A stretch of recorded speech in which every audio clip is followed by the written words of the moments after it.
Často se lidi ptají, jaký je rozdíl mezi method mixem a stick mixem. Stick mix je v podstatě hotový výrobek. Skládá se z kvalitních rybích mouček, velkoobjemových surovin, extraktů a poměrně vysokého procenta winterizovaných olejů. Stick mixy se používají především s PVA punčoškama. Pojďme se podívat, jak to všechno pracuje a jak se připravují PVA punčošky.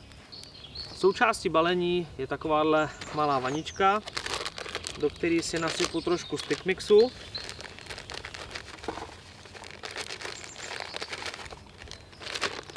Vezmu si PVAčko, PVA punčošku, naberu trošičku do dlaně stick mixu, nasypu, dám palec, maličko napěchuju, vytlačím váleček,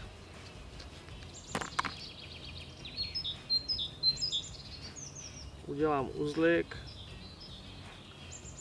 ještě jeden a mezi uzlikama ustřihnu připravený váleček.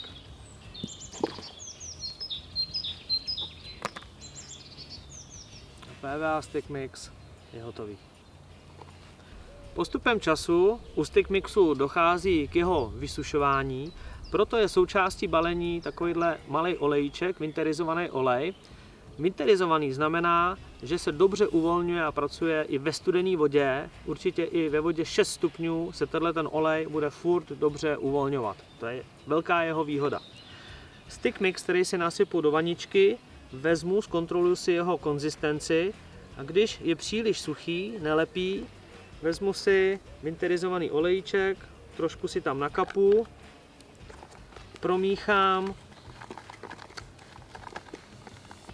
a potom znova zmáčknu a když už mi hezky lepí dohromady, tak to je ta správná konzistence. Dostal jsem tam i víc té olejové složky, která způsobuje, že to místo je hodně atraktivní, olejček stoupá sloupcem vody, rozpustí se hezky na tom dně, na tom bahínku a krásně nám to láká ryby.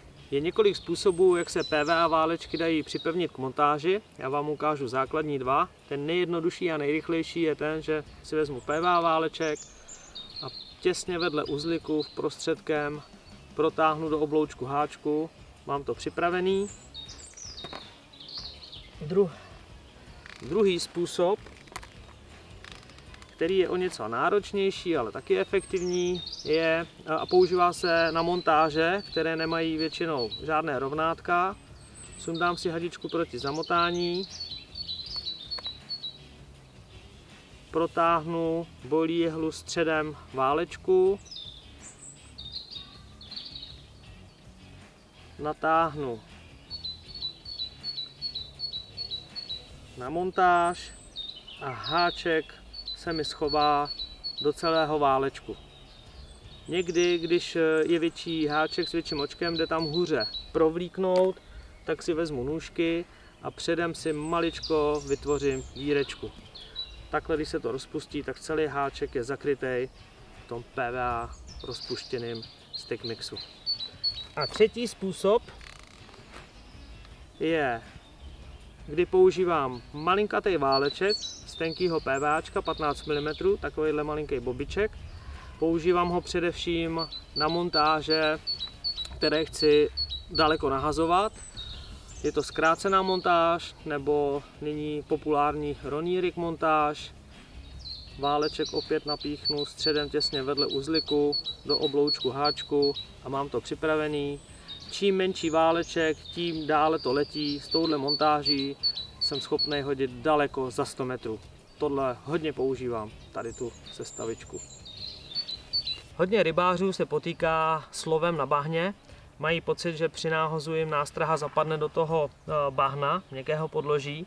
A stick mixy jsou skvělým pomocníkem, aby se to tak nestalo. Když dáte stick mix na váš háček, nahodíte, díky tomu většímu objemu ta nástraha záčkem nepropadne do bahna, ale ulpí nahoře.